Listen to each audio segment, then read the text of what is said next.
You're good now. Okay. This is kind of a continuation of what we talked about the other day.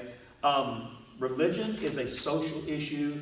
AP exam is really good about asking social questions and things like that. So if you're talking about a time period, it's good sometimes to be familiar with what type of religious demographic is going on. All right. Obviously, in colonial America, if you're talking religion, you're talking about New England. In the southern colonies, it simply really wasn't there that much. Everybody in the southern colonies were Anglican because they weren't there to be free from religion, they were there to make money, okay? It's important to remember about New England, the separatists and non-separatists. Remember this, that the pilgrims are the radicals, okay? They want to get as far away from the Anglican church as they possibly can. Also remember this, that the Anglican church is the state church of England. It is the English national church. If you're a British citizen, you have to belong to the Anglican church. You have no choice. And that's what the pilgrims are trying to get away from. They wanted religious freedom, okay? The Puritans did not want to necessarily separate from the Anglican church. They liked being Protestant, and they liked the Anglican church. They just felt like the Anglican church was getting too much like the Catholics. Okay, we've got an archbishop, we've got these bishops and things, and we don't like all that structure. We don't like all that grandeur and that bureaucracy. We just want to worship God the way we want to worship God. So they sought to purify the church and not leave it. And that's why they're called Puritans. And that's a big difference in the two. Okay? Eventually, more people will seek to purify the church than they will to leave the church. So you will have more Puritans, a greater Puritan population. In 1624, you have this massive migration of Puritans that are fleeing the English Civil War. Here's something else to remember. New England will never have a population problem. Okay? In fact, they have to turn people away. The southern colonies will always have a population problem. Okay? Reasons for that, number one, climate. Climate's the biggest thing. People from England can adapt and assimilate to the cold New England climate. They have a hard time to that hot, humid southern climate, which is why eventually you go away from indentured servants and get into African slavery. Okay? So that thing about population right there, that's a demographic thing that's important. If you have I can see this in my mind's eye, okay, for a short answer question, name one similarity between the northern colonies and southern colonies, name one difference between them, that's a difference, okay? The South always had population problems, the North didn't. Remember that the South had to go to the headright system to try to convince Cavaliers to come over and bring indentured servants with them. The northern colonies never had to do that because they didn't need the population, okay? Okay. Without getting too deeply into this, because you could take days and days talking about this, the reason that the Puritans wanted to purify the Anglican church is they were Calvinists, okay? In their frame of mind, that when you are born as a child, that the ultimate destination of your soul is predetermined. In other words, God has already made a decision where you're going to go to heaven or hell, okay? You don't know that, okay, but God does, okay? That's what they believed. They believed that there were these things called visible saints within the Puritan community that God would come to and communicate who was saved and who was not and everything. Now, this is what's important to believe about this, and this is a big-time essay thing, okay? Think of it for a second. If you live in a religious community, like a Puritan community, okay, and you know, and nobody else does. If I'm sitting here right now and I know the ultimate destination of your souls, okay, let me change that. If I know what you're going to make on the AP exam, I already know, okay? And I'm saying, okay, guys, I already know, and I can't really tell you, but if you do this, that, this, or that, this, that, and everything, maybe I will, okay? Look at the power you have, and that's an important thing about this. Because these visible saints supposedly knew, okay, look at the power they have. And that's what's important about this. That's really important because some people aren't going to want to play that game. So the fact that some ministers in Puritan New England supposedly had the insight into the destiny of the soul gave them power over these people. Some of that power was this. We're going to come to New England. We're going to form a colony in Mass Bay, okay? And we are going to be the city on the hill. Make sure you know what the city on the hill is. That's a big deal. That is the Puritan vision of a utopian society. It's a big, big deal, okay? It's the Puritan vision of a utopian society. they want to leave England and they want to purify the Anglican Church, okay? And the result of their purification will be the city on the hill. When you come to the city on the hill, everything is perfection here, okay? We're going to worship God the way we want to. We're going to practice Calvinism, okay? The name of their church is the Congregationalist Church. The only reason I put that up there is sometimes in a document or a question, you'll see Congregationalist. It's referring to Puritans, as opposed to the Anglican Church, Catholic Church, Episcopalian, whatever. The city on the hill thing is a big deal, and here's why. This is real quick, okay? Of course, John Winthrop is the leader of Massachusetts Bay. If he wants to create a perfect society, everybody's got to obey the rules. Everybody has to obey the same rules, and they have to be enforced. In other words, if you'll remember we doing this in class, me doing this a lot, okay? That's that paradigm. If you want to live in the city on the hill, you've got to live within these boundaries. And they're strict. They're very strict. And everybody has to obey them. If you don't obey them, then you can't be part of our community. And that's important because everybody, to these people, if you obey these rules, you enhance your chance of ultimate salvation by God.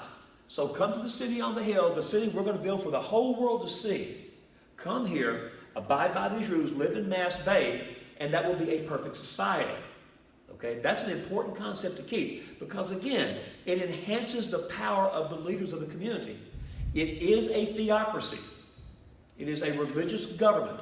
Okay, so the leaders of the church will also be the leaders of the community.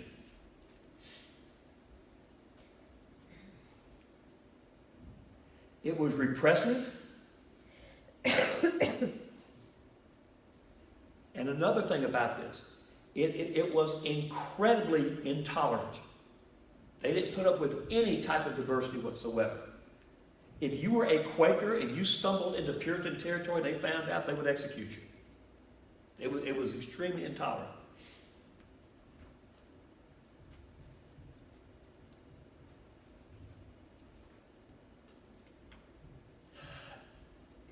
This is common sense, and this is human nature. Anytime you pressure people and you take away their liberty and their freedom, okay, they're not going to stand up very long. Pretty much every revolution in human history has been because of that, okay? Same thing's going to happen here, all right? The revolution here, and this is going to be a peaceful revolution, the first revolution in American history. The revolution here is going to be because you've got that narrow paradigm. The original Puritan generation will abide by it. Second generations will. But that third generation, the young people, they won't. Okay? By the time the third generation comes along, their parents have already established a community for them. They don't have to be pioneers anymore. There are ways to make money and things like this. And these kids come along and they're more interested in material things than they are religious things. Okay? So this young generation says, you know, if I have to sit here and do something I don't want to do or go make money, I'm going to make money. The biggest thing they didn't want to do, okay, is this thing called the conversion experience. Okay? That's what we talked about when you would go in front of the entire town and reveal your naked soul, every evil thought you had, everything you've done. You stand in front of the entire town and you bleed. You sit there and you tell them, this is what I did. These are the evil thoughts I did. I ran behind the barn and smoked a cigarette and stuff like this. You tell the entire town. You bare your soul before the entire town. Okay? It's incredibly humiliating. Incredibly, because everybody knows your dark, deepest secrets, okay? And it's another way to gain power over people. Think about it for a second. If, say, for example, you're dating someone, and you date someone for a long time, and you know each other's innate secrets, okay? And then you break up. And then you start dating someone else, and you get worried, oh my God, what if my ex comes and tells a guy like this? As long as you know things about people like that, you've got power over them. And that enhances the power in this thing right here. These young kids aren't going to put up with this, okay? The problem is they start leaving Massachusetts Bay because young people are rebelling against how strict that city on the hill is. They start leaving. And no society can survive without its kids. No society can do that. So after a while, by the time the third generation comes by, all of this strict religious nature of the Puritans is having a devastating effect on the community. In other words, guys, when your kids leave, you can't go on. It will come to an end. So to try to placate these kids, to try to keep them in there, they did something that's deadly. If you're looking at any type of social institute where you have a very tightly controlled society, okay, the one thing you can't do is compromise. It has to be like this, no questions asked. When these kids started leaving the Puritan community and everything, they compromised, okay? And this is going to cause a problem. A big problem.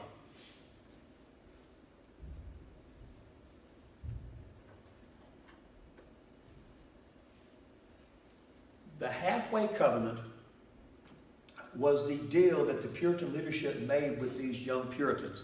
And it was this: you can become a church member and you don't have to undergo the conversion experience. In other words, the covenant or agreement you make with the church, we're only going to go halfway with it. We're not going to make you go the whole way and do the conversion experience. So what this was a way to keep young Puritans in the community without having to have that control over them. Guys, compromise, even good compromise, always reveals a weakness. Okay? If you compromise with somebody, you're not getting your way. You're giving into them. And this is the first crack in the city on the hill. The first crack is all of a sudden these young kids brought these people to their knees because they were leaving, and these people had to compromise with them. If they'll compromise over that, they'll compromise over other things. Okay? And this is a real study in human nature. It's a real study in human nature. Okay? Everybody good so far? Okay. Because of this, you start to hear dissent within Massachusetts Bay. If you're John Winthrop and you're the leadership of Mass Bay, you want to keep your people happy. You want to maintain that strict city on the hill thing. But now you realize that you've got to give a little bit. And nobody wants to give a little bit. So you went with the halfway covenant. What you do is you open a Pandora's box. Because when you sit here and compromise like that, it shows other people, okay, there's a weakness there. And that's where the dissent comes from. Once they agree to the halfway covenant, it's just like spilling the beans. Okay? The first one is Roger Williams. Okay?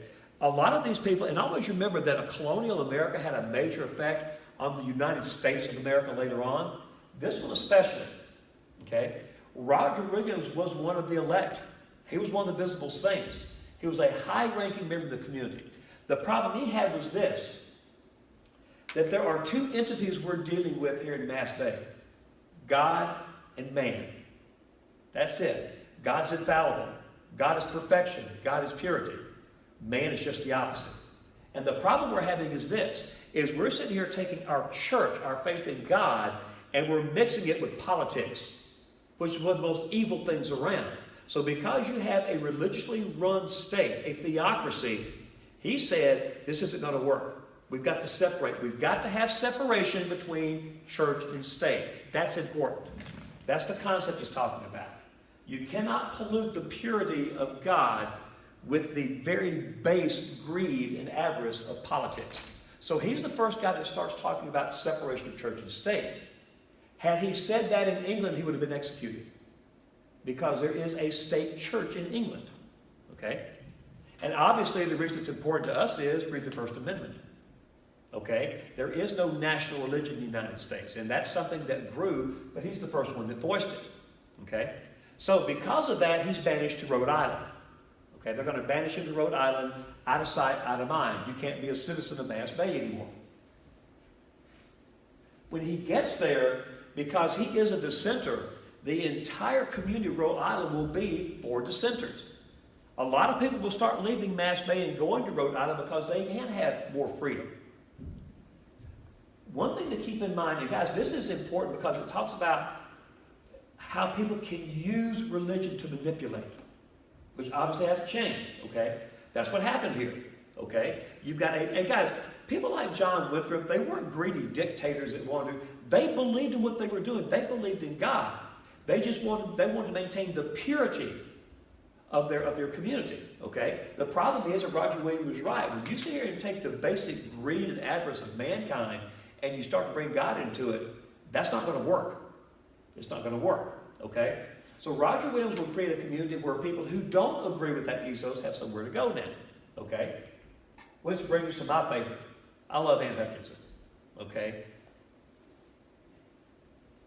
When it talks about the heresy of Anne Hutchinson is the mother, of antinomianism.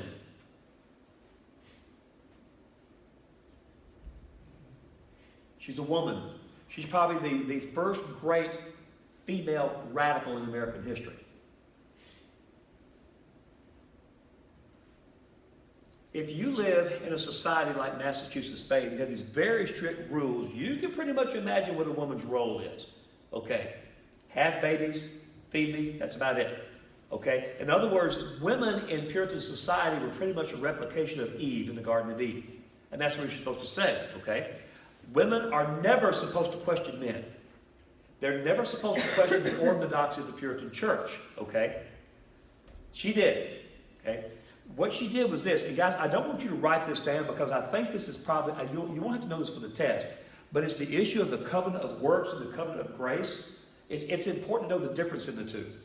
What Puritan ministers were supposed to do, they were supposed to preach a covenant of grace. In other words, your salvation is in God's hands. Only God can make that decision. And the only contact you can have with God is through us. So you come to us and you confess your sins, buy indulgence and things like this, and we'll relay your message to God and maybe you'll get lucky.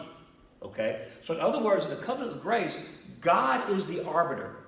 God is the person that decides the destination of your soul. No one else. Man's not worthy of that. Okay? What she said is the Puritans aren't preaching that. They're preaching a covenant of works, which means if you work real hard, you live a good life, maybe you can earn your way. I'm the arbiter.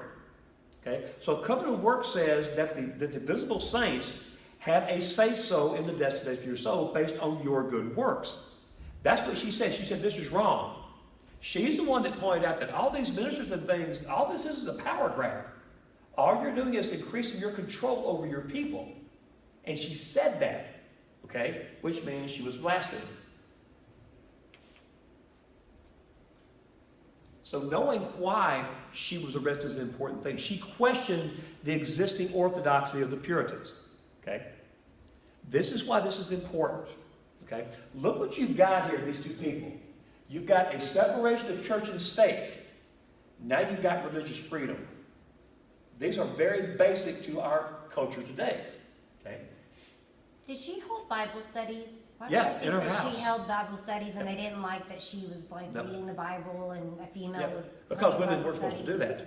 Right. You know, she, in other words, in today's, not in today's London, but if you go back and look at misogynist and things like that, she didn't know her place. Yeah. You know, she didn't accept the fact that she was supposed to be. This is important about her, okay? She taught antinomianism. That word's important. It's a big word, okay? The reason that's important is that's what we are today. We're antinomians.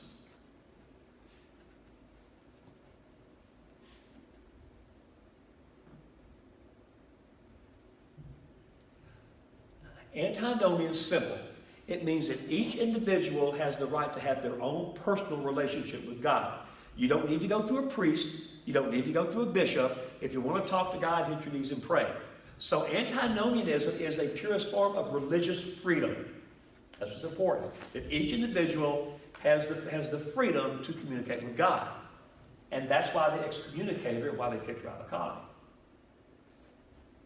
If you have religious freedom, then you don't have to obey what the visible saints tell you. And you don't have to sit here and kiss their rear ends and hoping you get into heaven. So what she did was she challenged the basic structure of Massachusetts Bay. She was incredibly dangerous to them. Because remember the pyramid? Most of the people in Mass Bay were not on the top of the pyramid. Okay? There were people just like her. And now you've got a common person, a yeoman just like us, who's saying that we don't have to have these rich people to find our way into heaven. Guys, that's a major threat. And remember, the first thing they wanted to do to her was execute her because they thought she was a witch. Until they realized the number of people who agreed with her. They're going to have a riot on their hands. So that's why they kicked her out of the community. Okay? So when you talk about the heresy of Anne Hutchinson, what she's doing is saying this. First of all, every person has a right to communicate with God on their own. That's antinomianism, which is what we are today. If you're Catholic like I am, okay, you can still see vestiges. It's almost like the Catholic Church is still going to this, okay? Antinomianism says you shouldn't go to confession. The only person that can hear your confession is God. Why are you done to the priest? And that's kind of a remnant of the way things were before total. Of course, if you're Protestant, you don't go to confession. You want to go to confession, you pray to God, okay? And that shows you how deeply entrenched this was.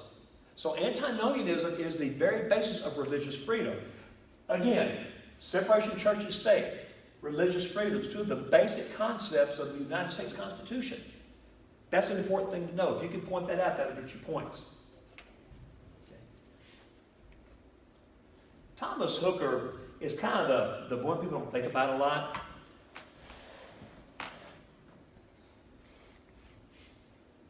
Of these three people, Hooker was one, he knew that his ideas would be considered radical.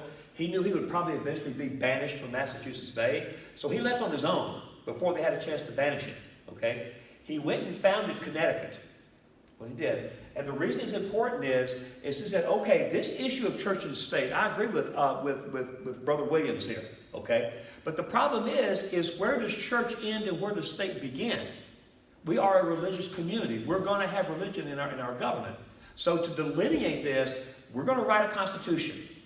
So he's important because he's behind the first written constitution in the United States. And this constitution is going to delineate what belongs to the church and what belongs to the state.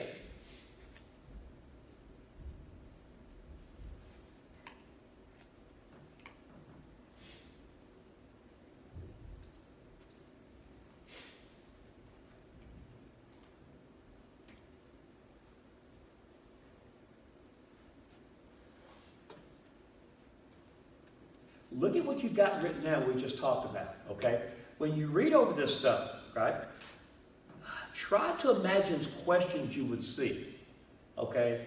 Things like, discuss the nature of dissent in Massachusetts Bay, or something like that. Or discuss the I'm trying to think of the right word here.